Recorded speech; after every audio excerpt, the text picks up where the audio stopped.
noi abbiamo, e non solo a Milano, un po' in tutta Italia, abbiamo bisogno che ci sia una regolata, che venga appunto dati i giusti la giusta attenzione, il giusto aiuto a chi cerca di vivere facendo il suo lavoro in Italia. Per esempio, ecco, mi riferisco all'amico Savino Montaruli che ogni giorno da Bari o da Andria, insomma lì che, esplode in 1000 reclami contro questo sindaco, contro questo, quello e quell'altro, oppure altri amici che vivono e vivono e lavorano a Roma, dove appunto il mitico per esempio, Alfredo Patitucci, l'ambulante calabro romano, quello con cui anche tu Federico hai fatto tante manifestazioni, Insieme a lui sì, co instancabile, contro le inesauribile. contro la direttiva Bolkestein. Ecco, questo appunto anche lui ogni giorno dice che praticamente stanno venendo eliminati giorno dopo giorno. Si parla appunto di persone che avevano un lavoro e che praticamente si ritrovano disoccupati.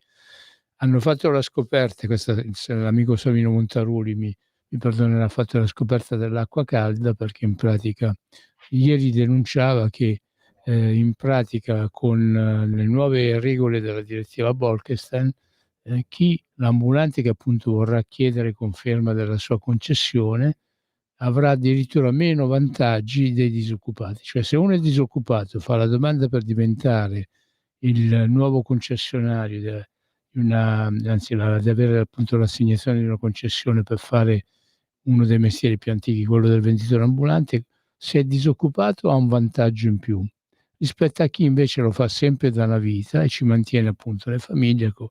Questi invece partiranno in posizione svantaggiata. E poi però appunto poi abbiamo una attenzione addirittura esagerata, a mio parere, nei confronti dei balneari, poveretti, che appunto anche loro, si sono visti rinnovare le concessioni solo, in quello che sarà il nuovo piano, dovrebbe essere fino al 2027.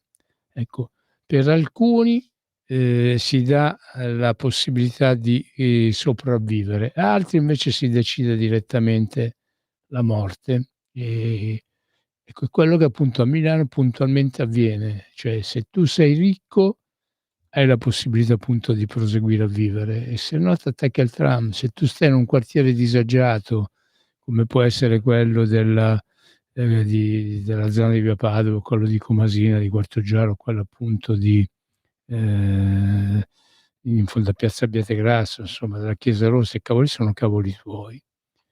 Questo è quello che la sinistra sta facendo. Poi però mi piace che a livello tu qualsiasi radiogiornale o telegiornale o giornale che leggi, senti che appunto in pratica la Schlein, rilancia programmi promettendo appunto tutti i vari partiti, movimenti di sinistra, di prendere, di ridare vigore, di ridare luce e Alla futuro alla patria, patria. alla patria, a questa cosa qua che si chiama Italia, come la chiamano loro, soprattutto con l'aiuto e la coalizione di diversi partiti che non vanno nemmeno d'accordo al loro interno, no? Abbiamo visto Italia Viva che Marattin se n'è andato sbattendo la porta insieme ad altri 5 onorevoli, la scissione dell'atomo, come si direbbe, soprattutto gli schiaffi che volano nel Movimento 5 Stelle, dove anche Virginia Raggi ha detto spero che Grillo fermi i conti perché non è naturale per il Movimento 5 Stelle un'alleanza con il Partito Democratico. Se addirittura dirlo Virginia Raggi, l'eccellente sindaco di Roma, Sì, quella che forse avrebbe dovuto essere bloccata lei per prima, perché in pratica che ha dato avvio al disastro nei confronti per esempio della categoria dei lavoratori del commercio ambulante è stata lei. sì, sì, Ehm, che ora il PD tra l'altro sta continuando, quindi il campo largo a Roma esisteva già, esiste ha già ancora. voglia, ha voglia, di fatto esiste come, esisteva, esiste. Sì, no, no, sì, pensavamo che la nostra funzione volesse dire qualcosa, ma non ha nulla da dire. Comunque, se questo è il futuro d'Italia, che Dio ci salvi, finora e per ora c'è questo governo e si sa, ormai qua noi facciamo il tifo per il meno peggio, quindi ce Mh. lo teniamo stretto, anche perché cioè, ricordatevi che al peggio non c'è mai fine ed è sempre, purtroppo, sempre, sempre vero.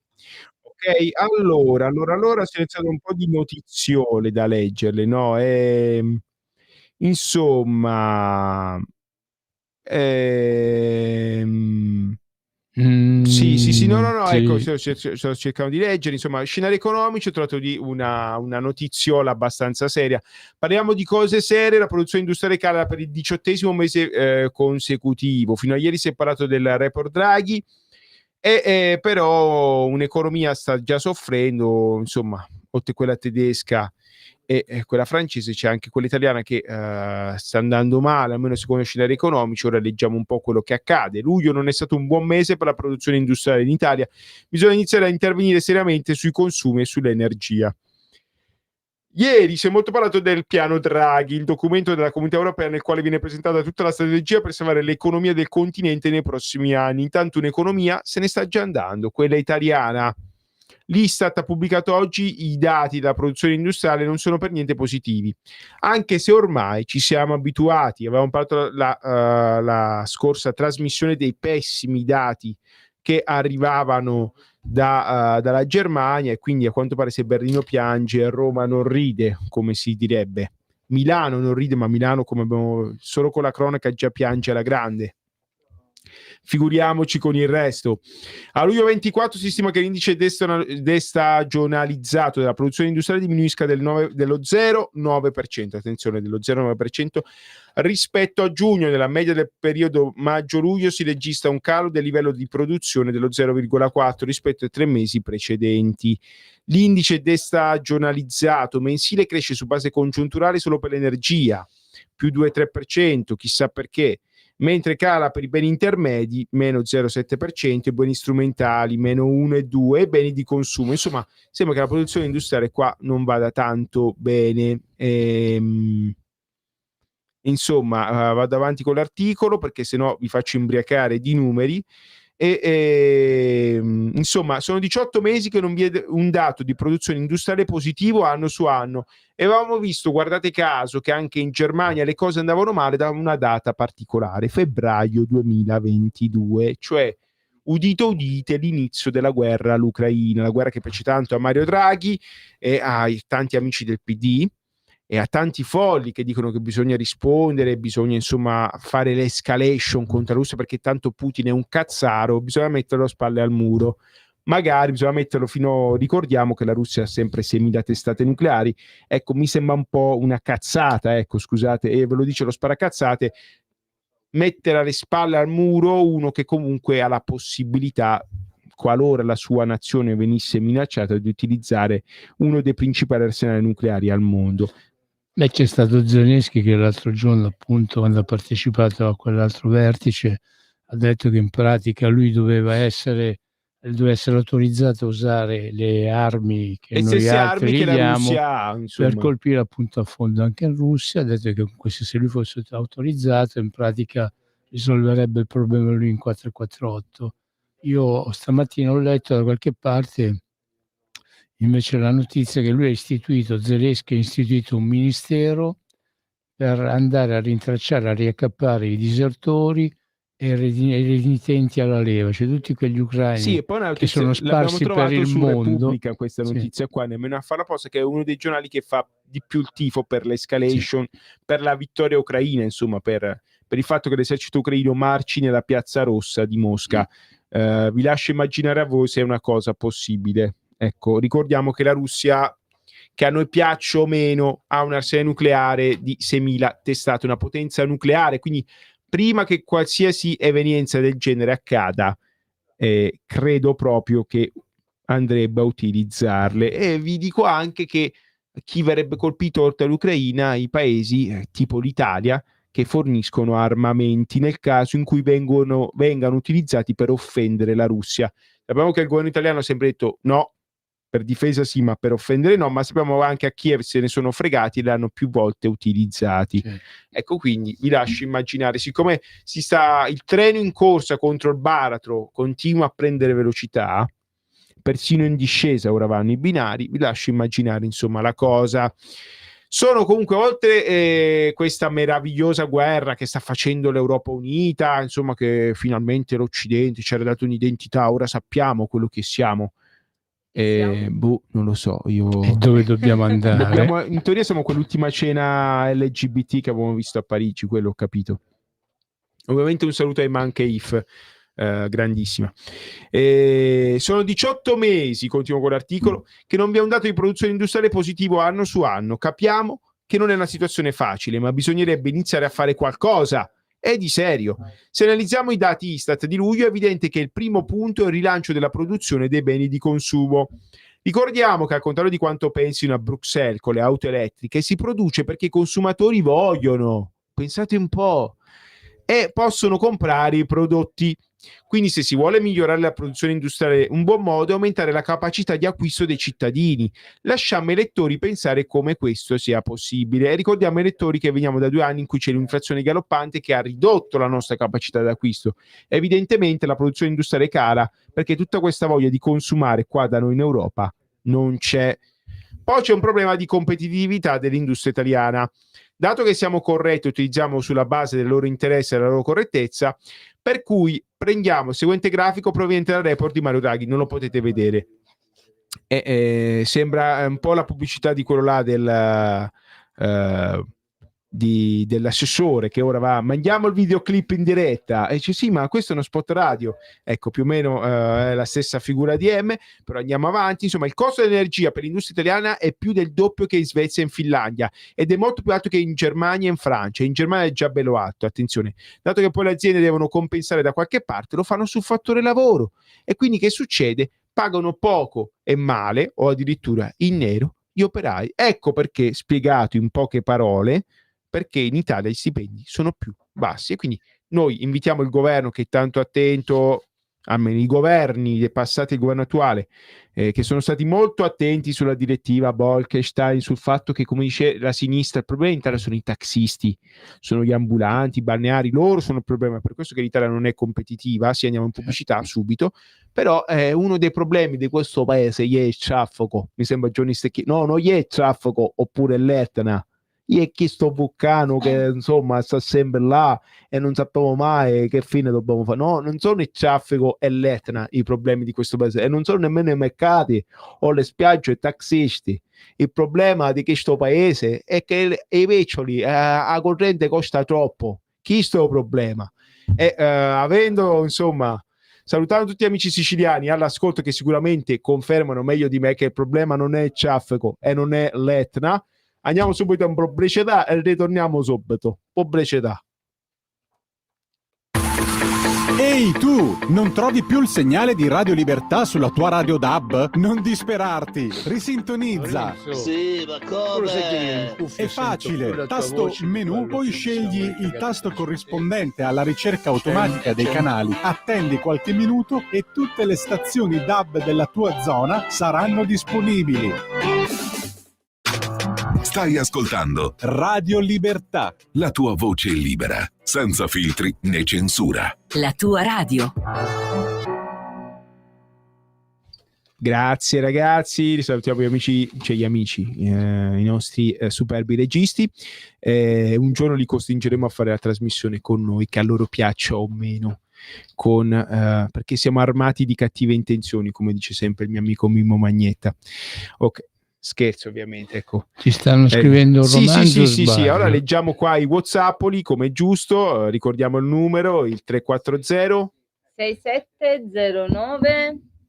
Allora, 340 6709 659. Ripeto, 340 6709 659. E abbiamo anche la prima chiamata della serata, la passiamo subito. Buonasera, chi è? Da dove chiama? Oh, ciao ragazzi, sono il vostro amico di Arona, Francesco. Ciao Francesco. Ciao Mimmo, ciao Fede, ciao. Com'è? Canzone degli Squallor, 32 luglio, se vuoi metterla su. Sì. Quindi così, tolgo già il pensiero. No, quello che tu hai detto prima, no? Sul discorso delle economie, quello che ho detto io mi sembra settimana scorsa, che se tu togli il potere d'acquisto agli operai, praticamente l'economia non va avanti.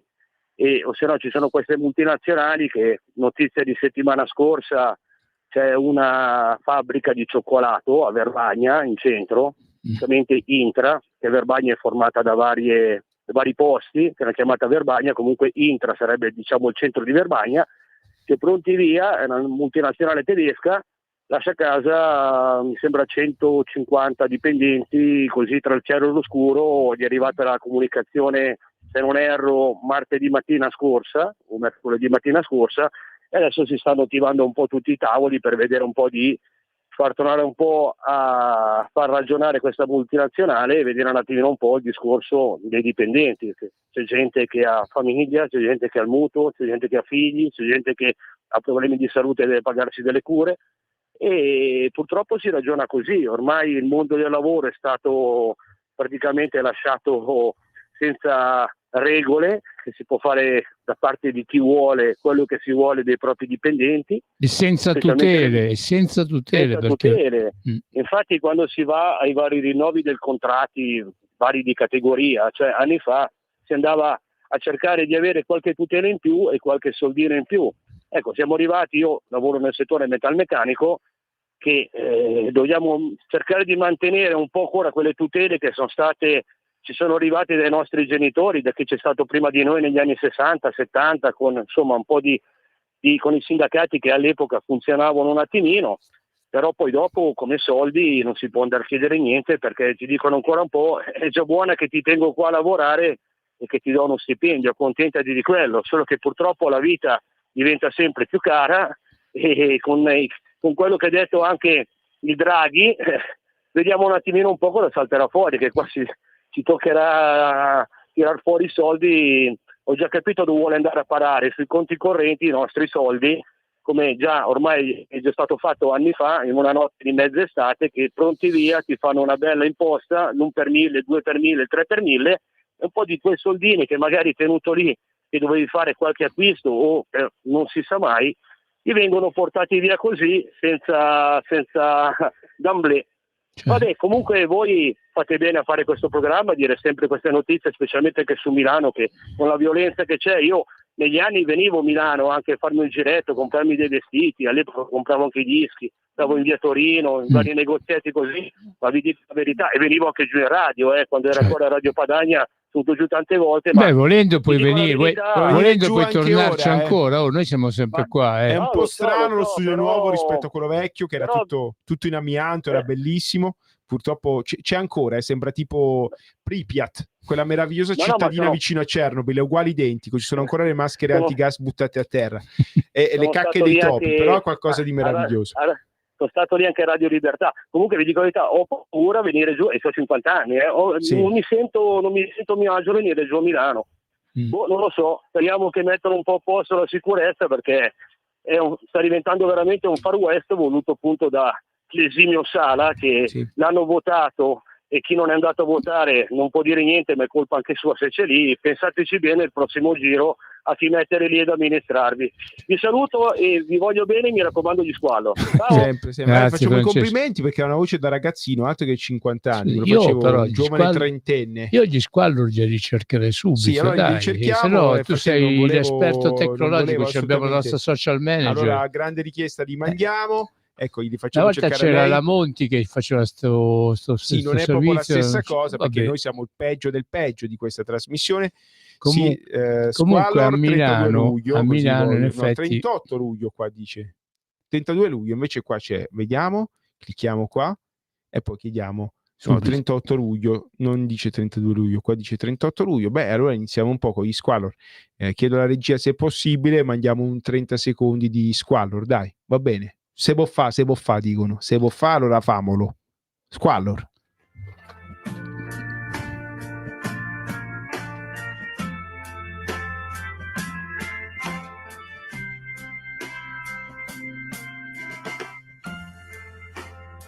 Là dove finisce il fiume comincia il film. La storia tremenda di un elettrotecnico che seppe inventare la pila. Non pochi ci riuscirono, ma fu lui che la inventò. 4 giorni dopo scoprirono la luce elettrica. Fu un grosso errore per l'elettrotecnico, ma lui volle insistere e si fece male. Si fece male pensando a lei. Lei che veniva da lui che veniva da lei. Non fu un incontro, ma un bombardamento. si aprirono i cieli, si aprirono le strade e i due camminarono senza vergogne. Quanto amore fu sprecato dall'elettrotecnico.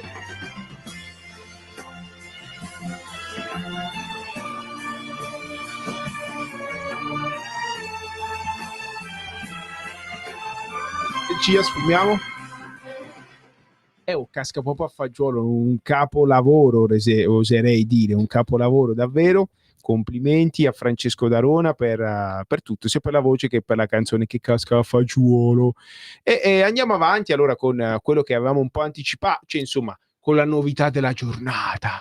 Mario Draghi, quello che capisce di economia e di politica, così dicono, ma io più vado avanti e più diffido di questi titoli, perché ne ha, insomma, diciamo Mario Draghi, no senso ovviamente insidiare o nulla insinuare sulla sua meravigliosa carriera, sui successi. Lui in pratica è l'uomo che ha salvato l'euro e ha affossato l'Europa, insomma così è, però insomma ha salvato l'euro. Ha difeso con le unghie e con i denti la moneta unica. Eccola, il nuovo conio, come diceva il vecchio conio. A noi ci manca il vecchio conio. Ok, insomma, e quindi è un nuovo piano Draghi. Vero è, insomma, quello che ha detto il nostro Francesco Darona, è quello che avremmo detto noi, che qua, se il giorno in cui le cose andranno male, sarà solo un popolo a pagare, saremo noi.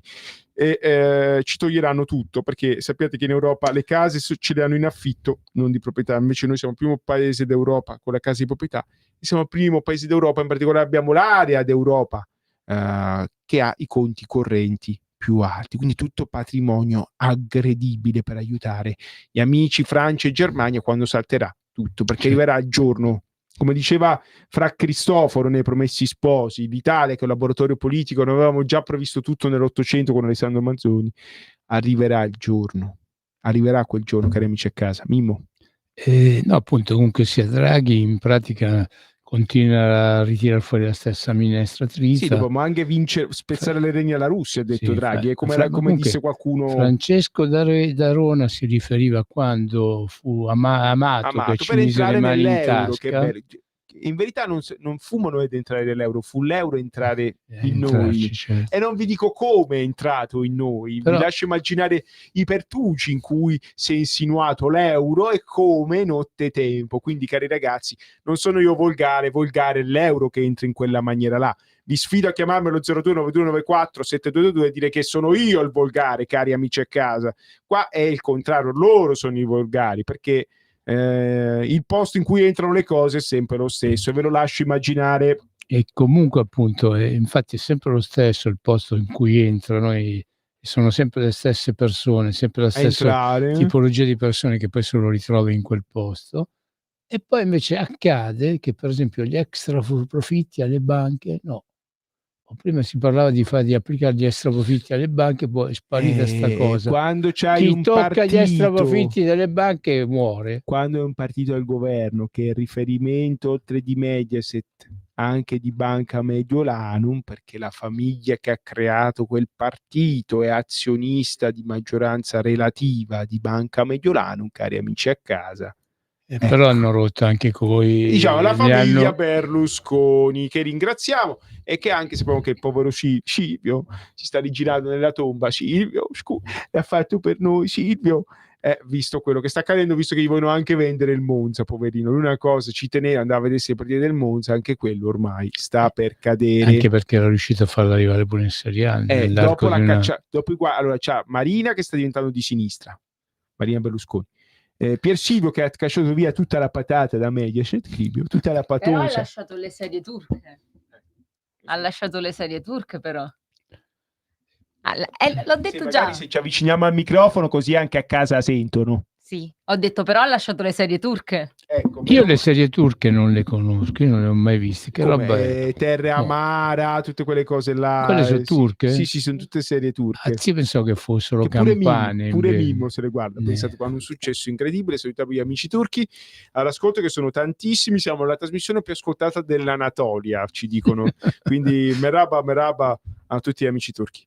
Dalle Alpi all'Oceano Indiano ci ascoltano, ve l'ho sempre detto. Comunque, appunto, comunque sia quel partito là, con quella persona che tu appunto hai appena nominato, ha un proseguimento, perché per esempio anche l'attuale ministro degli esteri, Antonio Tajani, continua a rompere le palle col discorso dello ius scholae, perché in questa maniera pensa appunto di guadagnare ancora più voti. Sicuro che lo votano. Di guadagnare... I Maranza non vedono l'ora di votare Tajani.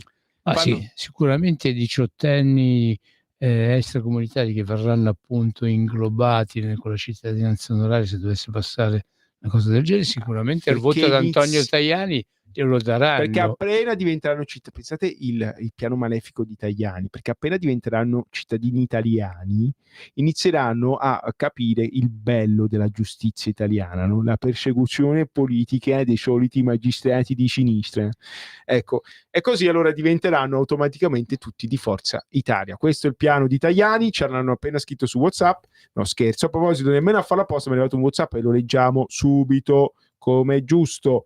Chi ci ha fatto entrare in Unione Europea con quel cambio dovrebbe stare in galera, altro che ma non è solo il cambio, proprio chi ci ha fatto entrare nell'euro che dovrebbe stare in galera. E caro amico a casa, sai già chi è, RP, faccio solo le iniziali, poi vi lascio immaginare voi chi è.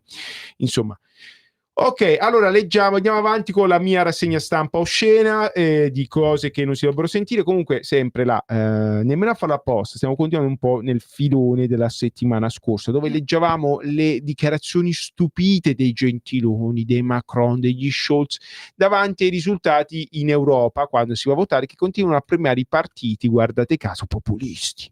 I partiti che dicono basta euro, basta immigrazione, basta un'economia scema del genere, non ha senso questo sistema economico, perché non è più un sistema economico, è diventata finanza che scommette sulla finanza, che fa soldi sulla finanza.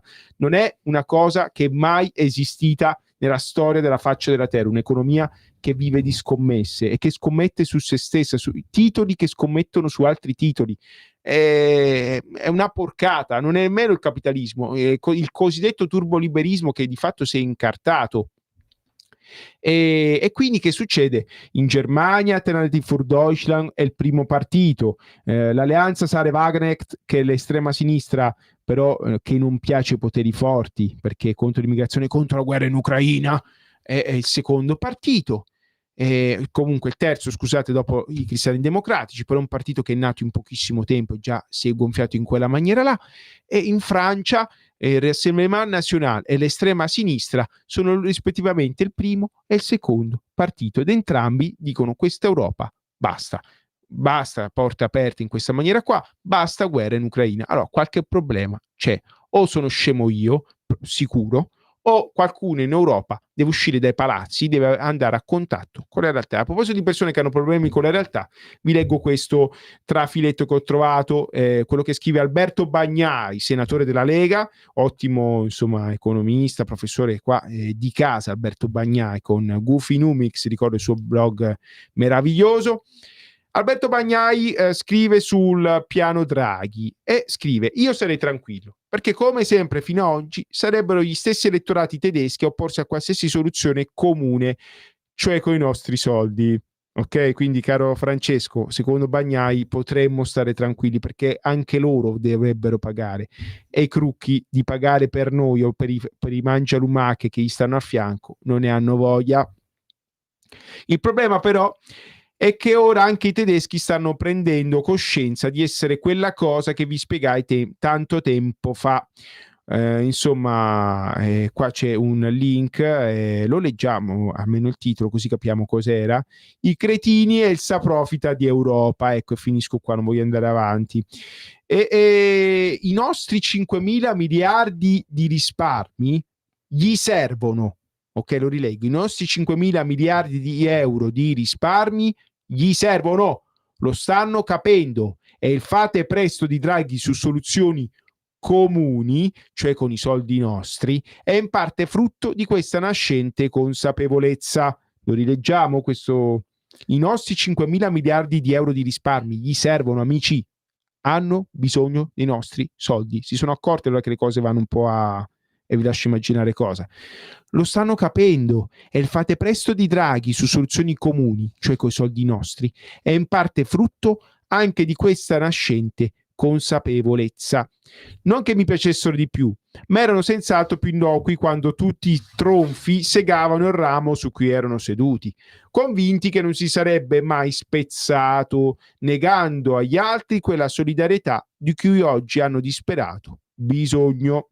E qua abbiamo anche un economista, un altro, Mazzalai, che invece dice: ma tu pensa, siccome non sono riusciti a fregarci con il MES, solo ora che la Germania sta implodendo, la Francia sta collassando, ricordo che la Francia è ancora senza governo, non è detto che si formi, il banchiere Draghi chiede di condividere il debito e aiutare le banche dei due principali paesi responsabili della crisi dell'euro. È possibile che da domani non si parli più del fantasmagorico piano Draghi, perché insomma non piace a quanto pare. Ma ecco qua, andiamo avanti con l'articolo. La Germania boccia il piano Draghi su debito congiunto UE, e qua per fortuna finora non hanno capito che è a loro vantaggio, ci arriveranno i tedeschi prima o poi. Il ministro delle finanze in Germania, Lindner, boccia il rapporto di Draghi sulla competitività dell'Unione Europea, debito comune è inutile, si deve puntare sulla crescita. E qua mi fermo, questo è l'incredibile lungimiranza dei tedeschi, però arriverà il giorno in cui ci chiederanno di pagare, cari amici a casa.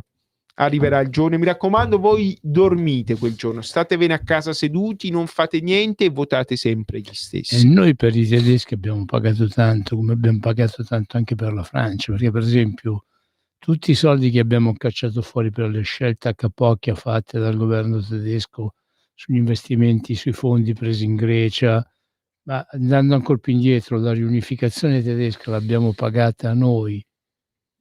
Appunto, quando poi invece tu chiedi al resto d'Europa, incluso appunto compresa anche la Germania, di cacciare fuori qualcosa loro, paccate, se li chiudono a riccio e cominciano appunto a negare. Ecco, ma allora speriamo che questo avvenga subito, perché speriamo che appunto anche la Germania, anche la Francia vengano colpiti dal disastro immediatamente, perché così forse, visto che noi italiani non siamo capaci di incazzarci e di difenderci come giustamente dovremmo fare, speriamo che cominciando loro in quel posto più e più volte. Sì, sempre a silenzio. Va bene, perché noi il disastro l'abbiamo già vissuto, non so se ve lo ricordate quello che è accaduto con il governo Monti. Noi abbiamo già pagato quello che è avvenuto con i governi Letta, Draghi, la sospensione della democrazia. E ancora pagheremo, perché noi il governo stiamo già Monti pagando. Ci hanno già devastato. Questo era un paese meraviglioso. Se non ve lo ricordate, ve lo ricordo io, perché può essere che il cinismo, la stanchezza, la distrazione vi faccia dimenticare. Ragazzi, ricordatevi quello che eravamo prima. Noi abbiamo già pagato, noi siamo già andati malissimo. Noi abbiamo la metà del potere d'acquisto che avevamo prima di entrare nell'euro. Siamo un paese che addirittura non è cresciuto, ma ha avuto una continua recessione economica grazie alla moneta unica. Ve lo rammento se ve lo siete dimenticati, ok? Ve lo rammento. Ecco perché ora ci sembra di sta bene, perché siamo già devastati, ok? Questo va ricordato. Per carità, viva gli sforzi del governo e tutto, ma si parte da una situazione davvero meno. Non a caso i partiti populisti in questo paese così sono al governo, ok? In Francia e in Germania ora sembra che ci arrivino alle prime difficoltà, quelli si sono già incazzati. Qua in Italia ci sono voluti 20 anni di... avete capito cosa? Di fottimenti, perché ecco, praticamente siamo sempre stati fottuti, perché siamo stati governati da partiti che non hanno vinto un'elezione, chissà come riuscivano sempre a esserci loro, per le varie azioni prodotte una volta appunto dal presidente Scalfaro, l'altra volta da Napolitano, poi dal sempre eterno Mattarella, bispresidente. Sì, alla faccia della Costituzione, insomma. Allora a sto punto era meglio lasciare la monarchia, visto i risultati. Sicuramente costava di meno. Allora, leggiamo un altro caso. Allora, chiamate immediatamente la precedenza agli ascoltatori come da tradizione, poi andiamo avanti a ragionare, perché ci sono tanti argomenti interessanti in questa oscena rassegna stampa. Buonasera, chi è? Da dove chiama? Sì, ciao ragazzi, sono Alessandro Russo da Bologna, come state? Ben trovati. Bene Alessandro, quando sentiamo te stiamo bene, anche perché che gentile, grazie. Sicuramente da Bologna ci arriveranno delle buone notizie, o no? O c'è notizie terribili anche tu. Ma a Bologna siamo messi come siete messi voi a Milano, abbiamo la sinistra che fa disastri, la gente che se la vota, io non riesco a capire, però io volevo dire una cosa sulla proposta di Draghi, che secondo me è terribile, agghiacciante. Sì. Draghi ha, come posso dire, posto l'accento sulla competitività, cioè dobbiamo essere in Europa, in Italia, più competitivi. E questo vuol dire comprimere i salari ancora una volta, perché se io devo fare competizione con uno che è in Cina, è chiaro che guadagno troppo, devo guadagnare di meno. Anche solo questo dovrebbe far dire alle persone che è assurda questa proposta, è gravissima, non solo assurda, è gravissima. E invece abbiamo molti, soprattutto a sinistra, che quando sentono le parole di Draghi si mettono sull'attenti, in ginocchio sull'attenti o in ginocchio sui ceci e dicono che ha sempre ragione. Pensare di essere più competitivi è l'unico modo, in questo caso comprimere i salari, è una follia. Sì. Ragazzi, io vi saluto, vi ascolto per radio, ciao. Grazie Alessandro. Sì, hanno fatto macelleria sociale, hanno tagliato pensioni, sanità, ora si sta ponendo no, la sanità non si taglia, l'hanno fatto loro per 20 anni, hanno tagliato qualsiasi cosa, hanno fatto davvero carne da macello con il nostro sangue, con le nostre ossa, con la nostra carne, e ora fanno i fenomeni, ci hanno portato via tutto quello che potevano portarci via, hanno lasciato un paese che è macerie e macerie. Ecco perché, tra virgolette, dicevamo andiamo un po' meglio degli altri, perché da noi il disastro è già passato, da noi anche perché noi fra le macerie abbiamo anche qualche reperto antico, sì, i reperti etruschi, i reperti romani, Pompei. A proposito, parlando di Pompei, mi viene fuori subito in mente il caso uno che sta impazzendo su tutte, in tutte le televisioni, in tutti i giornali. Io dico un attimino una cosa, insomma, per un ministro che si è fatto minchionare, cioè alla fine ci stanno stordendo con tutte le ste chiacchiere, con tutto sto gossip, però appunto i problemi, quelli non se li fila nessuno. Io non vorrei che, appunto, considerato come è riapparso la riapparizione di Draghi e come ci stanno stordendo questa storia appunto di San Giuliano e della boccia, gira e rigira, attorno al dragone o peggio ancora, ci ficcano le mani nelle tasche.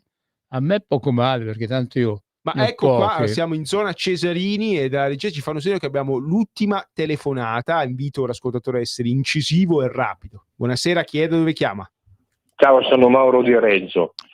Quando hanno battuto Berlusconi nel 2011, noi venivamo da una situazione del 2008 in cui avevamo fatto nel 2007 2.400 miliardi, però gli americani ci avevano girato la storia del subprime sulla faccia e abbiamo perso il 10%.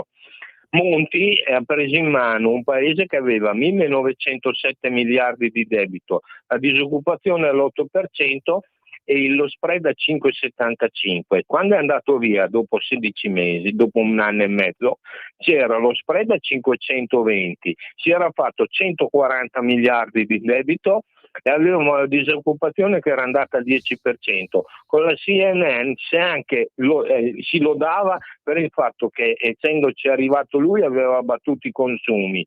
Draghi è solo uno come lui, per cui dopo 30 anni io preferirei che Draghi, magari se attraversa la strada, ci fosse un tir che lo tira sopra. No, non si può mai augurare Draghi che campi, perché qua ci fa chiudere tutti, ci fa arrestare e deportare in Siberia, anche se ha problemi con Putin per la Siberia, caro amico da Reggio.